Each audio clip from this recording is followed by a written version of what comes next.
So we're here in solidarity because there's so many challenges to due process, abuses, they're mistreating migrants, and so we're here to raise our voices, to say that right here in our country there's also resistance, there's also ways of fighting back, and that we are tired of elected officials seeing this as a spectator sport. They need to be involved, they need to be aware of what is happening and doing actions. There's many things that we can do from the community, but we're demanding more action from them, and of course from places like this, like BTC, a for-profit private corporation. We're demanding for them to release some of these people on humanitarian grounds, making sure that the abuses that are happening are not happening anymore, and rising up all over the county in the same way that many people are doing all over this country to say that we want to fight back, that we need dignity, that we need justice, that this country has always had migrants, that migrants make this place better, that the Haitians, the Caribbeans, the Latin Americans, Central American, African migrants, all of us make this country great,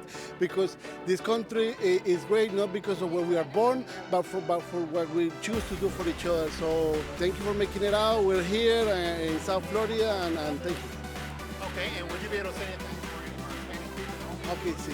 So, estamos acá en el condado de Broward, en el Broward Transitional Center, aquí levantándonos en solidaridad, con amor,